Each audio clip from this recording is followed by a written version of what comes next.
أعوذ بالله من الشيطان الرجيم. بسم الله الرحمن الرحيم. الحمد لله الذي أنزل على عبده الكتاب ولم يجعل له عوجا قيما لينذر بأسا شديدا من لدنه ويبشر المؤمنين الذين يعملون الصالحات أن لهم أجرا حسنا ماكثين فيه أبدا وينذر الذين قالوا اتخذ الله ولدا ما لهم به من علم ولا لآبائهم كبرت كلمة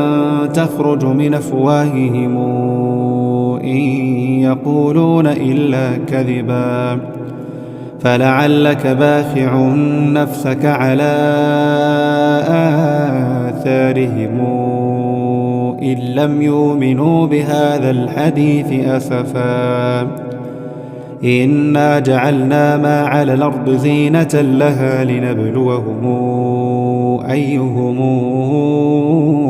أحسن عملا وإنا لجاعلون ما عليها صعيدا جرزا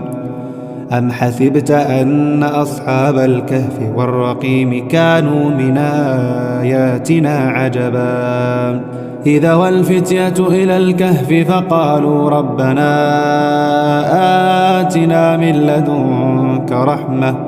وهيئ لنا من أمرنا رشدا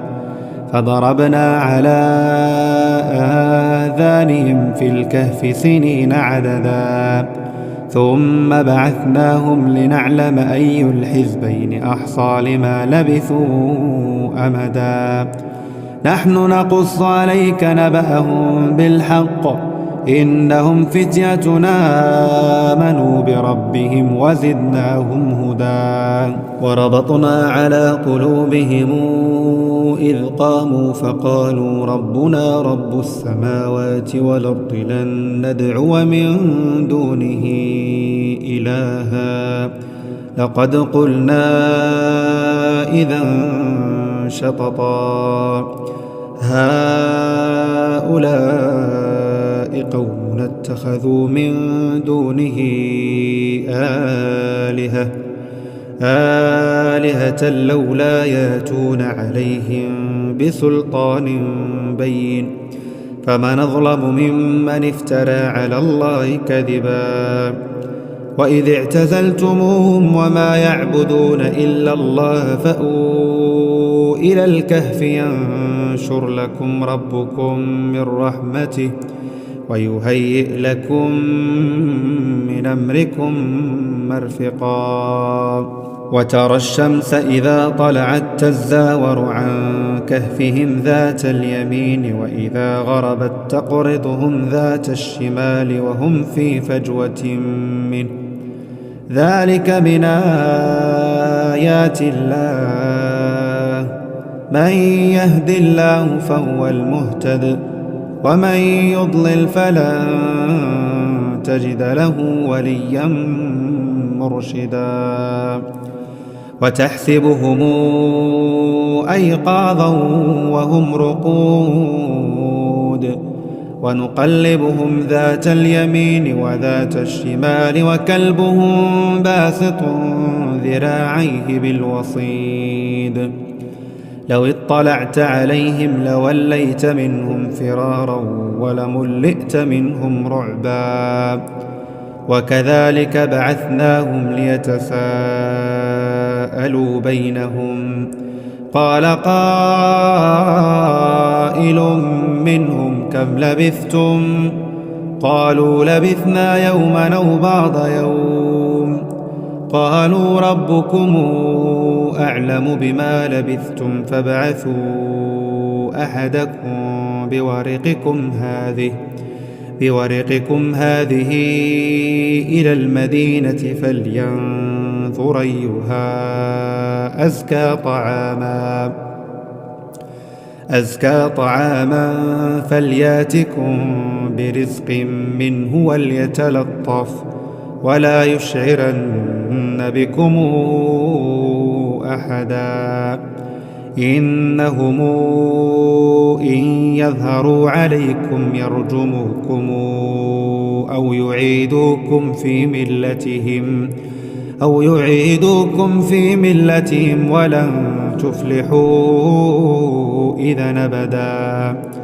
وكذلك أعثرنا عليهم ليعلموا أن وعد الله حق وأن الساعة لا ريب فيها إذ يتنازعون بينهم أمرهم فقالوا ابنوا عليهم بنيانا ربهم أعلم بهم قال الذين غلبوا على أمرهم لنتخذن عليهم مسجدا سيقولون ثلاثة رابعهم كلبهم ويقولون خمسة سادسهم كلبهم رجما بالغيب ويقولون سبعة وثامنهم كلبهم قل ربي أعلم بعدتهم ما يعلمهم إلا قليل فلا تمار فيهم إلا مراء ظاهرا ولا تستفت فيهم منهم أحدا ولا تقولن لشيء إني فاعل ذلك غدا إلا أن يشاء الله واذكر ربك إذا نسيت وقل عسى أن يهديني ربي لأقرب من هذا رشدا ولبثوا في كهفهم 300 سنين وازدادوا 9 قل الله أعلم بما لبثوا له غيب السماوات والأرض أبصر به وأسمع ما لهم من دونه من ولي ولا يشرك في حكمه أحدا واتل ما أوحي إليك من كتاب ربك لا مبدل لكلماته ولن تجد من دونه ملتحدا واصبر نفسك مع الذين يدعون ربهم بالغداة والعشي يريدون وجهه ولا تعد عيناك عنهم تريد زينة الحياة الدنيا ولا تطع من اغفلنا قلبه عن ذكرنا واتبع هواه وكان أمره فرطا وقل الحق من ربكم فمن شاء فليؤمن ومن شاء فليكفر إنا أعتدنا للظالمين نارا حاط بهم سرادقها وإن يستغيثوا يغاثوا بماء كالمهل يشوي الوجوه بئس الشراب وساءت مرتفقا إن الذين آمنوا وعملوا الصالحات إنا لا نضيع أجر من أحسن عملا أولئك لهم جنات عدن تجري من تحتهم الأنهار يحلون فيها من أساور من ذهب ويلبسون ثيابا خضرا من سندس واستبرق متكئين فيها على الأرائك نعم الثواب وحسنت مرتفقا واضرب لهم مثل الرجلين جعلنا لأحدهما جنتين من أعناب وحففناهما بنخل وجعلنا بينهما زرعا كلتا الجنتين آتت أكلها ولم تظلم منه شيئا وفجرنا خلالهما نهرا وكان له ثمر فقال لصاحبه وهو يحاوره أنا أكثر منك مالا وأعز نفرا ودخل جنته وهو ظالم لنفسه قال ما أظن أن تبيد هذه أبدا وما أظن الساعة قائمة ولئن رددت إلى ربي لأجدن خيرا منهما منقلبا قال له صاحبه وهو يحاوره أكفرت بالذي خلقك من تراب ثم من نطفة ثم سواك رجلا لكن هو الله ربي ولا أشرك بربي أحدا ولولا إذ دخلت جنتك قلت ما شاء الله لا قوة إلا بالله إن ترني أنا أقل منك مالا وولدا فعسى ربي أن يؤتيني خيرا من جنتك ويرسل عليها حسبانا من السماء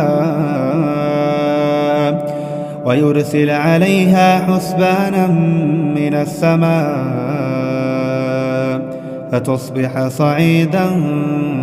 زلقا أو يصبح ماؤها غورا فلن تستطيع له طلبا وأحيط بثمره فأصبح يقلب كفيه على ما أنفق فيها وهي خاوية على عروشها ويقول يا ليتني لمشرك بربي أحدا ولم تكن له فئة ينصرونه من دون الله وما كان منتصرا هنالك الولاية لله الحق هو خير ثوابا وخير عقبا واضرب لهم مثل الحياة الدنيا كماء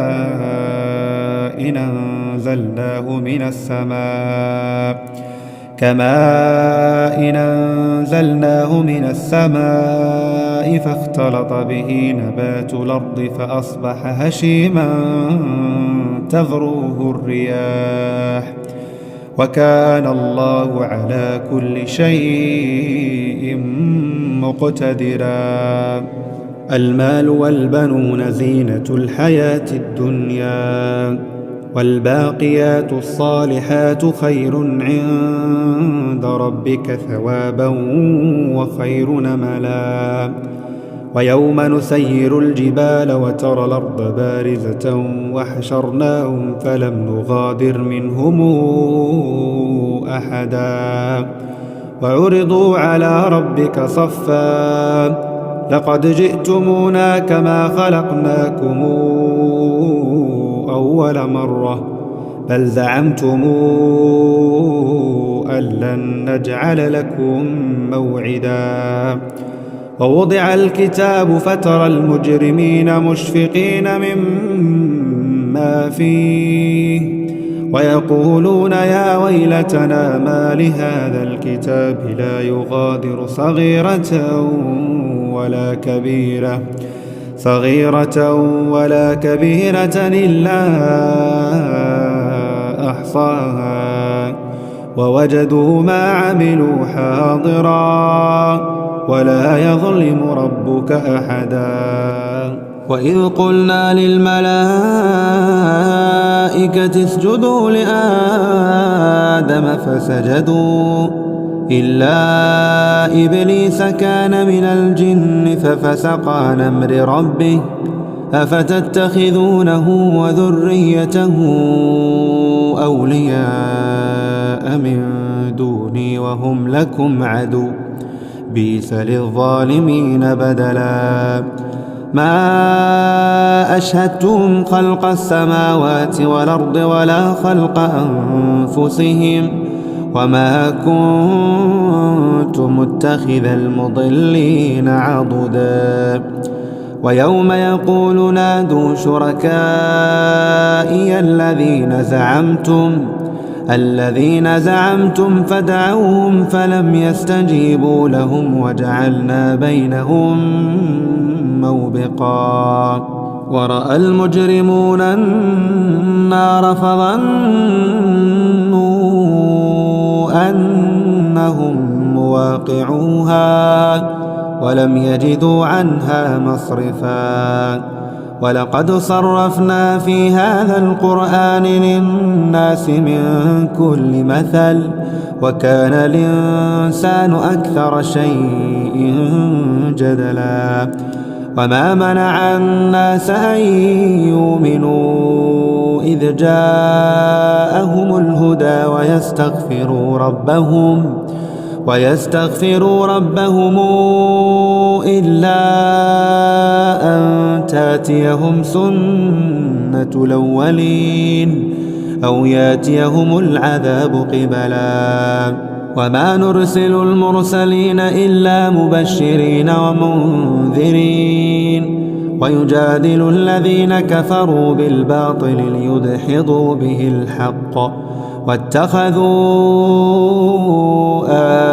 آياتي وما أنذروا هزؤا. ومن أظلم ممن ذكر بآيات ربه فأعرض عنها ونسي ما قدمت يداه إنا جعلنا على قلوبهم أكنة أن يفقهوه وفي آذانهم وقرا وإن تدعوهم إلى الهدى فلن يهتدوا إذا أبدا. وربك الغفور ذو الرحمة لو يواخذهم بما كسبوا لعجل لهم العذاب بل لهم موعد لن يجدوا من دونه موئلا. وتلك القرى أهلكناهم لما ظلموا وجعلنا لمهلكهم موعدا. وإذ قال موسى لفتاه لا أبرح حتى أبلغ مجمع البحرين أو أمضي حقبا فلما بلغا مجمع بينهما نسيا حوتهما فاتخذ سبيله في البحر سربا. فلما جاوزا قال لفتاه آتنا غداءنا لقد لقينا من سفرنا هذا نصبا. قال أرأيت إذا وينا إلى الصخرة فإني نسيت الحوت وما أنسانيه إلا الشيطان أن أذكره واتخذ سبيله في البحر عجبا. قال ذلك ما كنا نبغ فارتدا على آثارهما قصصا فوجدا عبدا من عبادنا آتيناه رحمة من عندنا وعلمناه من لدنا علما. قال له موسى هل اتبعك على أن تعلمني مما علمت رشدا قال إنك لن تستطيع معي صبرا وكيف تصبر على ما لم تحط به خبرا قال ستجدني إن شاء الله صابرا ولا أعصي لك أمرا قال فإن اتبعتني فلا تسألني عن شيء حتى أحدث لك منه ذكرا فانطلقا حتى إذا ركبا في السفينة خرقها قال أخرقتها لتغرق أهلها لقد جئت شيئا إمرا قال ألم قل إنك لن تستطيع معي صبرا قال لا تواخذني بما نسيت ولا ترهقني من أمري عسرا فانطلقا حتى إذا لقيا غلاما فقتله قال أقتلت نفسا زاكية بغير نفس لقد جئت شيئا نكرا قال ألم قل لك إنك لن تستطيع معي صبرا قال إن سألتك عن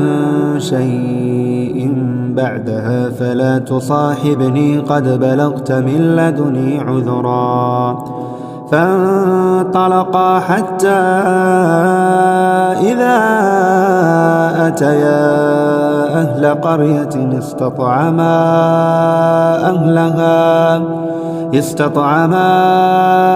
أهلها فأبوا أن يضيفوهما فوجدا فيها جدارا يريد أن ينقض فأقامه قال لو شئت لاتخذت عليه أجرا قال هذا فراق بيني وبينك سأنبئك بتاويل ما لم تستطع عليه صبرا أما السفينة فكانت لمساكين يعملون في البحر فأردت أن أعيبها وكان وراءهم ملك يأخذ كل سفينة غصبا وأما الغلام فكان أبواه مؤمنين فخشينا أن يرهقهما طغيانا وكفرا فأردنا أن يبدلهما ربهما خيرا منه زكاة وأقرب رحما وأما الجدار فكان لغلامين يتيمين في المدينة وكان تحته كنز لهما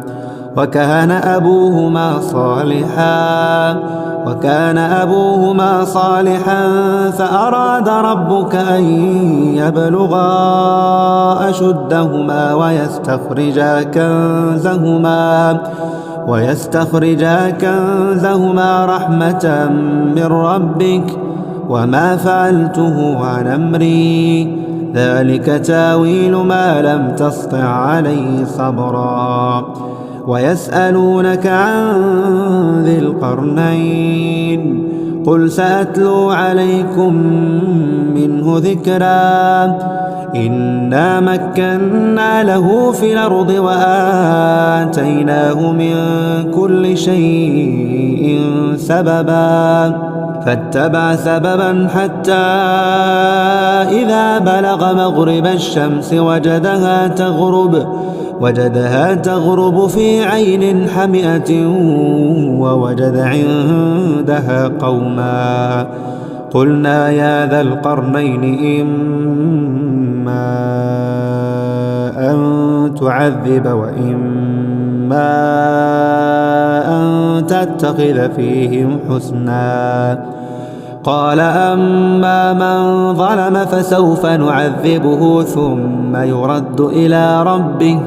ثم يرد إلى ربه فيعذبه عذابا نكرا وأما من آمن وعمل صالحا فله جزاء الحسنى وسنقول له من أمرنا يسرا ثم اتبع سببا حتى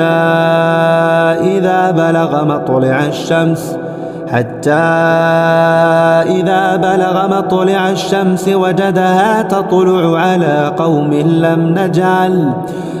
لم نجعل لهم من دونها سترا كذلك وقد حطنا بما لديه خبرا ثم اتبع سببا حتى إذا بلغ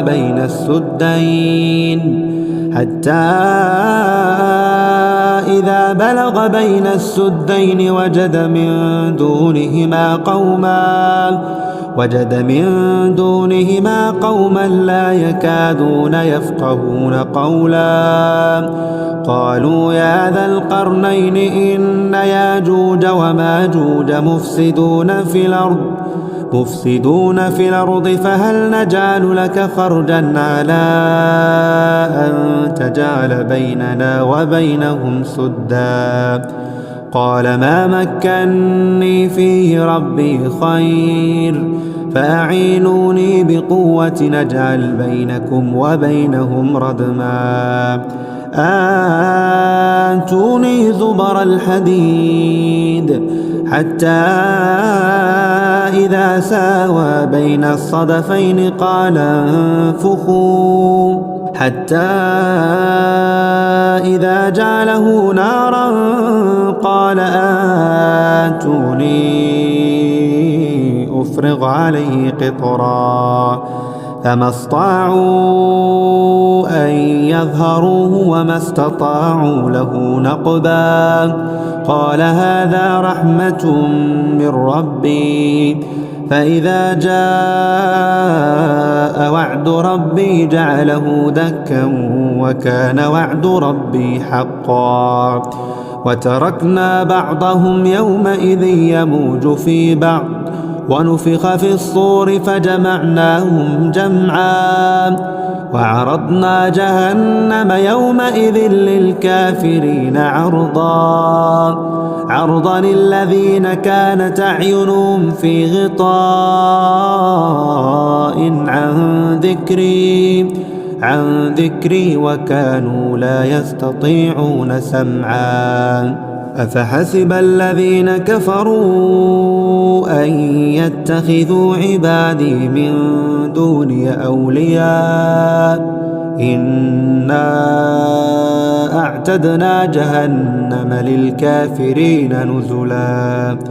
قل هل ننبئكم بالأخسرين أعمالا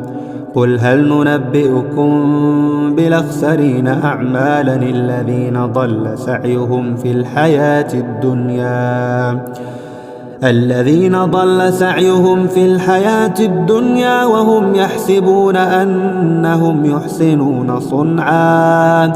أولئك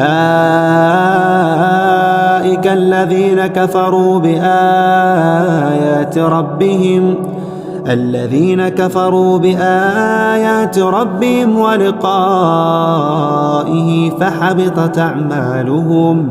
فحبطت أعمالهم فلا نقيم لهم يوم القيامة وزنا ذلك جزاؤهم جهنم بما كفروا واتخذوا آياتي ورسلي هزؤا إن الذين آمنوا وعملوا الصالحات كانت لهم جنات الفردوس نزلا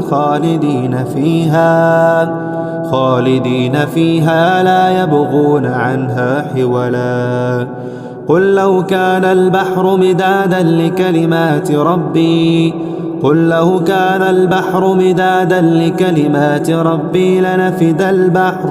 لنفد البحر قبل أن تنفد كلمات ربي ولو جئنا بمثله مددا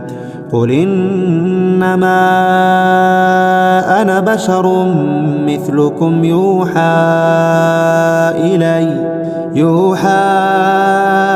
إلي أنما